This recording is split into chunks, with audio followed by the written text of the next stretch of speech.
Cher jury, cher public et enfin, chère contradictrice. Tout d'abord, avant d'argumenter sur le sujet qui m'a été donné, j'aimerais poser une petite question à l'ensemble du public.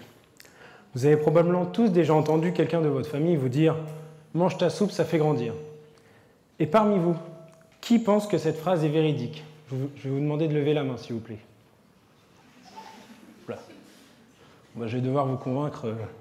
Tout le monde qui a dit non, je vais devoir vous convaincre. C'est au XIIIe siècle que le mot soupe est apparu et sa signification dépendait des pays. Par exemple, en bas latin et en néerlandais, le mot voulait dire tremper. En germanique, cela voulait dire assaisonner. Ou encore en indo-européen, ce mot signifiait bien nourri. Mais dans la plupart des pays du monde au XIIIe siècle, le mot soupe était le fait de tremper une tranche de pain dans un liquide comme un bouillon, une sauce ou encore un jus de viande. La soupe, de nos jours, est un terme général pour désigner les préparations liquides. Il existe plusieurs autres dénominations comme le potage qui est une soupe avec un peu plus de consistance. Il y a aussi le velouté qui possède une texture un peu plus soyeuse, la bisque qui équivaut à un coulis de crustacés, le gazpacho qui désigne une soupe froide, mais je ne vais pas vous en faire la liste qui est très exhaustive. Par ailleurs, plusieurs études ont montré que le fait d'avoir une alimentation équilibrée participait à améliorer la croissance. Et donc de ce fait, les carences alimentaires empêchent cette croissance. À présent, je vais vous citer quelques goûts de soupe que l'on peut trouver dans le commerce ou que l'on peut cuisiner soi-même. Il y a la soupe à la tomate, à la carotte, aux légumes de soleil, au potiron. Je m'arrête là, il y en a beaucoup trop pour toutes les faire.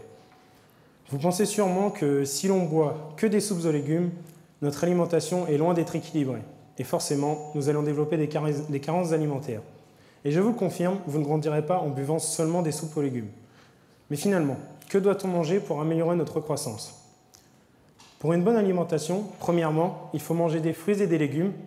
Ils contiennent des vitamines, des minéraux et aident à l'organisme à se régénérer et à se fortifier.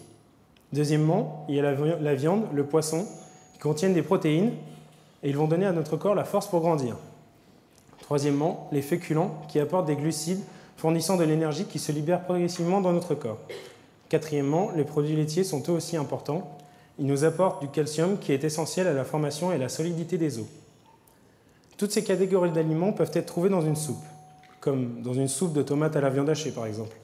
La liste des ingrédients que j'ai trouvés sur Marmiton, bien sûr, est la suivante.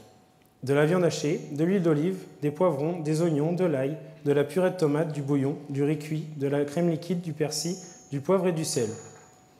Donc, comme vous pouvez le voir, dans cette soupe, il y a des fruits et légumes, il y a les poivrons, les oignons, l'ail, la purée de tomates, il y a de la viande avec la viande hachée, des féculents avec le riz cuit et aussi des produits laitiers avec de la crème liquide.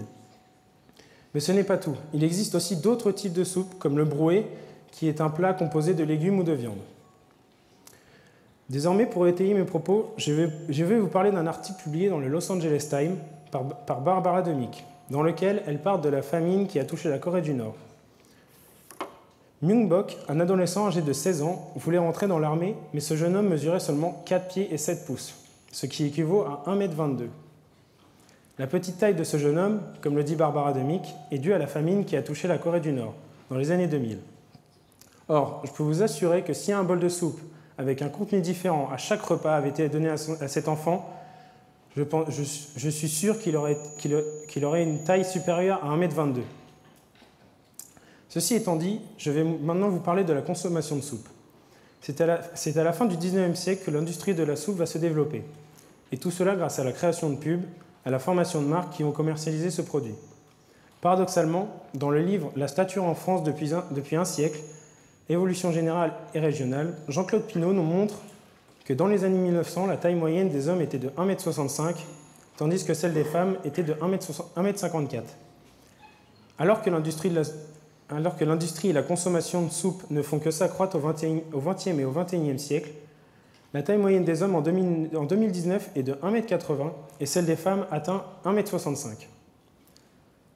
L'industrie de la soupe a explosé car dans les années 90, selon le Planétoscope, un Français consommait en moyenne 5,2 litres de soupe par an, alors qu'en 2019, les Français en ont consommé 12,7 en moyenne. Et comme le dit Jacques Duhamel, les chiffres ne mentent pas. De plus, il y a aussi le fait que les populations ont au fur et à mesure des années consommé de la soupe faite maison. Je viens de vous parler du fait que la soupe nous faisait grandir physiquement, mais elle peut aussi nous faire grandir intérieurement, car pendant longtemps, la soupe a été considérée comme le plat des pauvres. Mais pour ces personnes-là, boire de la soupe avait une toute autre signification. Au Moyen-Âge, par exemple, les paysans mangeaient un bouillon maigre avec du pain rassis, et ces derniers se rassemblaient pendant les repas pour en faire un moment de partage.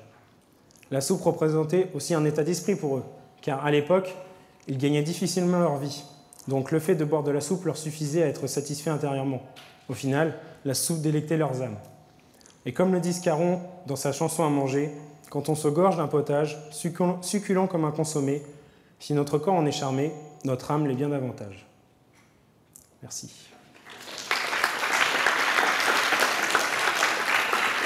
Ba da ba da ba da ba da ba.